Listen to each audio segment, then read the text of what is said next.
সবাইকে কেন যে এত বেশি প্রমাণ দিতে হয় রে ভাই, তা একেবারেই বুঝে উঠি না। জীবনে প্রতিটি পদে পদে কি প্রমাণস্বরূপ সব কিছু করা যায়? আপনারাই বলুন। হ্যালো এভরিওয়ান, আসসালামু আলাইকুম। কেমন আছেন আপনারা সবাই? আলহামদুলিল্লাহ, আমি তো অনেক ভালো আছি। আশা রাখছি আপনারা সবাই ভালো আছেন। আজকের যে ভিডিওর বিষয়বস্তু তা হচ্ছে 2024-এর জন্য আমি বেগুনের সিড জার্মিনেট করে মাটিতে দেওয়ার সময় কফি ব্যবহার করেছিলাম। তখন সবাই বলেছিলেন, আপনারা অনেকেই কমেন্টে, যে আপু এই কফিটি ব্যবহার করার কারণে গাছের বীজের কোনো ক্ষতি হবে কিনা। আমি বলেছিলাম যে এর আউটকাম যাই আসুক না কেন আপনাদের সাথে শেয়ার করব।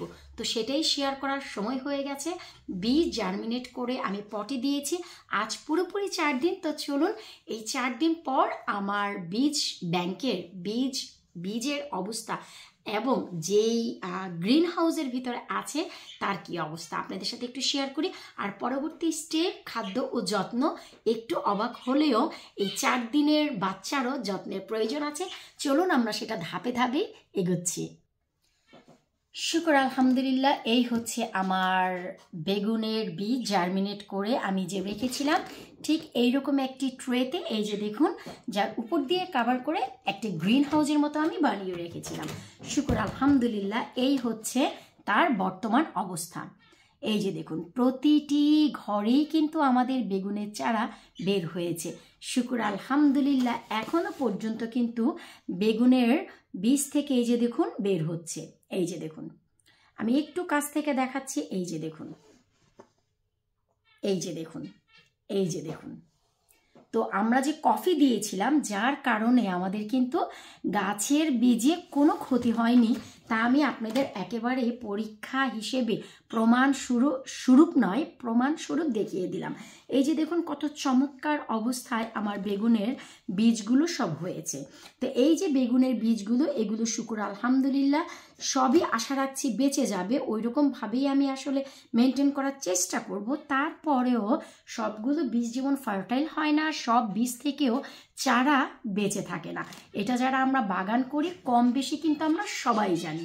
তো এই যে এখন আপনারা দেখতে পাচ্ছেন, কফি দেওয়ার কারণে কিন্তু কোনো ফাঙ্গাসাইড হয়নি। মাটি কিন্তু এখনো পর্যন্ত ডাম্প আছে। এই যে দেখুন, তারপরেও কোনো ফাঙ্গাস কিন্তু ধরেনি। শুকর আলহামদুলিল্লাহ। এটার কারণ হচ্ছে কিন্তু কফি। আর কফি থাকার কারণে কিন্তু দেখা গেল এই যে জিনিসগুলো কিন্তু রুটিন খুবই খুবই খুবই ভালো হয়েছে। তো এখন বলতে পারেন যে কফি থাকার কারণে এত ভালো হয়েছে, তার কারণ কি? কারণ হচ্ছে আমাদের কফিতে যে এলিমেন্টগুলো থাকে তার কারণে কখনোই ফাঙ্গাসাইড হবে না, রুটিং খুবই ভালো হবে। বিশেষ করে জার্মিনেটের পর যে গাছগুলো হয় তার জন্য তো বেস্ট জিনিস। এখন আমাদের এর জন্য খাদ্য কি? এখন বলবেন যে 4 দিনের এই বাচ্চাকে আমরা কি খাদ্য দেব? জি হ্যাঁ, এই যে আমি একটু কাছে আসছি। 4 দিনের এই বেগুনের বাচ্চাকেও খাদ্য দিতে হয়। কারণ হুট করে যখন আমাদের বাচ্চা হয় আমরা কিন্তু 6 মাস ওয়েট করি সলিড ফুড দেওয়ার জন্য। কিন্তু 6 মাসের আগে থেকেই কিন্তু আমরা টিপে টিপে একটু মুখে কলা দেই, এটা দেই সেটা দেই, আমরা একটু ইউজড করার চেষ্টা করি। হুট করে ধরেই কিন্তু তাকে আমরা খাবারটি দিয়ে দেই না। তো এখন আমি যদি দেখা গেল গাছটি একটু বড় হওয়ার পর খাদ্য দেই, তাহলে কিন্তু এই গাছটি চিনতে পারবে না, স্ট্রেসে চলে যাবে যে আমি এটি কি পেলাম। কারণ এই হচ্ছে নর্মাল কম্পোস্ট এবং নর্মাল যে পানি, সেই পানিতেই কিন্তু বেড়ে উঠছে। তো এখন এই গাছটি যেন স্ট্রেসে না যায় তার জন্য, এবং গাছের নিচে রুটিংয়ে যেন কোনো প্রকারের রোগ তৈরি না হয়, তার জন্য আমরা যে খাদ্য ব্যবহার করব তা আর কিছুই না, তা হচ্ছে চাল ধোয়ার পানি। এটি হালকা কুসুম গরম আছে। আমি এইমাত্র ভাত বসিয়েছি আমার ট্যাপ ওয়াটার গরম পানি দিয়ে। তো সেখানে যে পানিটি এসেছে তা হচ্ছে এখন বর্তমানে কুসুম গরম অবস্থাতে আছে। তো এখন আপনারা অনেকেই বলতে পারেন যে কেন আমরা এই রাইস ওয়াটার ব্যবহার করব। It's a good question. আপনারা যারা একেবারেই নতুন, এই ধরনের প্রশ্নগুলো আপনাদের করা উচিত, না হয়তো আপনারা অনেকেই অনেক কিছু জানতে পারবেন না। কারণ এই চাল ধোয়ার পানিতে প্রচুর পরিমাণে ম্যাগনেসিয়াম, ক্যালসিয়াম, আয়রন এবং সালফার রয়েছে। ম্যাগনেসিয়াম, ক্যালসিয়াম, আয়রনের কারণে মাটির নিচে যত শিকড়গুলো আছে স্ট্রং হবে এবং খুব দ্রুত হারে বাড়বে, শিকড়গুলো মাটিতে ছড়িয়ে পড়বে, আর যে সালফার আছে তার কারণে কিন্তু সমস্ত রোগের হাত থেকে গাছগুলো বাঁচবে।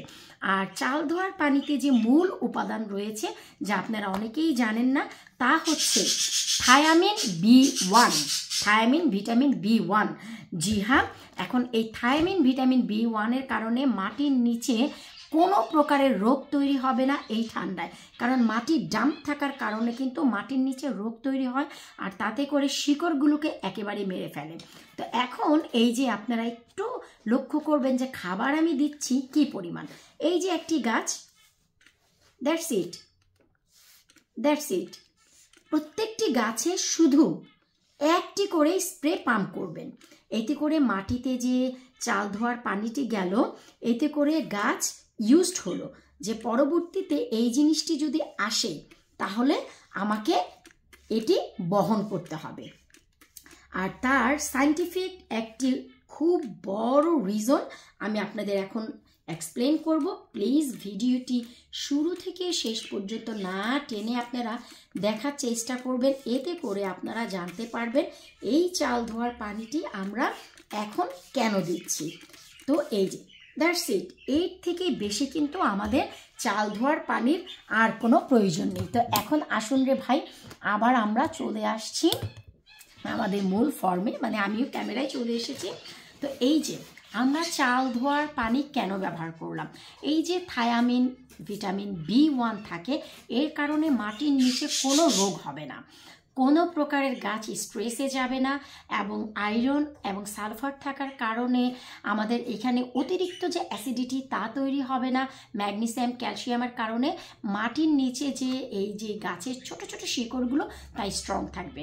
এখন বলতে পারেন যে এখন কেন চাল ধোয়ার পানি দিব, এটা অনেকটা আমাদের ইমিউন সিস্টেম যে বুস্ট করে, যেমন আমাদের কোনো রোগ হলে আমরা কিন্তু একটি কি বলে সেটাকে টিকা দিয়ে আসি, তাই না? যেমন এই যে কোভিড গেল আমাদের 2019-20 কোভিডে কিন্তু আমরা টিকা দিয়েছি।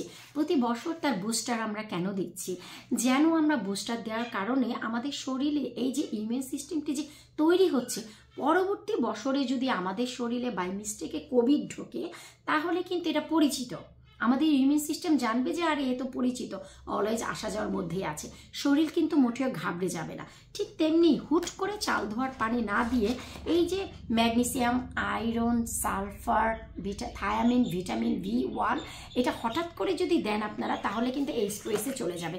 তাই আমি কিন্তু ঠিক এইরকমই 3 থেকে 4 দিনের বাচ্চাকেই খাবার দিয়ে যত্ন করি, এটি আমি প্রতি বছর ঠিক এইভাবেই কিন্তু আমি গাছের যত্ন করে যাচ্ছি। তো আশা রাখছি একেবারেই যারা নতুন 2024-এ গার্ডেনিং করতে যাচ্ছে, প্লিজ আপনারা যদি আমার ভিডিও ফলো করেন, আপনারা স্টেপ বাই স্টেপ পুরো সামার ভরে আমার ভিডিও ফলো করবেন। এমন নয় যে জার্মিনেটটি আমার ভিডিও দেখেছেন আর জার্মিনেট করে মাটিতে দেয়া আমার ভিডিও দেখেছেন, তারপরে যত্ন আরেকজনের ভিডিও থেকে দেখেছেন, কীটনাশক আরেকজনের ভিডিও দেখেন না। আমি যে খাদ্যটি ব্যবহার করব এই খাদ্যের উপযোগী কিন্তু আমি কীটনাশক বানাবো। তো এই যে দেখছেন চাল ধোয়ার পানি, এই চাল ধোয়ার পানিতে 2 টেবিল স্পুন, কি বলতে যাচ্ছি, 2 ফোঁটা লেবুর রস মিলিয়ে আমি আজ থেকে 4 দিন পর এই যে গাছে স্প্রে করব। সো আপনারা যার ভিডিওই ফলো করেন, আমি আপনাদের কাছে রিকোয়েস্ট করব শুরু থেকে শেষ পর্যন্ত আপনারা তার ভিডিওই ফলো করেন, এতে করে আপনারা উপকৃত হবেন। 2024-এ আপনাদের গার্ডেনেও ফুল ফল দিয়ে ভরে যাবে। এটা লাবণী আক্তারের লাবণী কিচেনের গ্যারান্টি। তো বিদায় নিচ্ছে আজকের মতন। আমার এই 4 দিনের বাচ্চাগুলোর জন্য আপনারা দোয়া রাখবেন। আবারও ফিরে আসবো ঠিক 1 সপ্তাহ পর, এই চাল ধোয়ার পানি দেওয়ার পর কোনো উপকার হলো কিনা সেটা দেখানোর জন্য। আমি একটু কাছ থেকে দেখাচ্ছি, আপনারা দেখুন। এই হচ্ছে আমার 4 দিনের বাচ্চাগুলো, খুবই আদর যত্নে এদেরকে মানুষ করছি উইন্ডো সিলে রেখে। তাছাড়া আমার কনজারভেটরির ডাইনিং টেবিলের উপরে অলরেডিতে অনেক ট্রেতে বাচ্চা কাচ্চা জন্মাচ্ছে, ধীরে ধীরে সব শেয়ার করবো আপনাদের সাথে। আল্লাহ হাফিজ।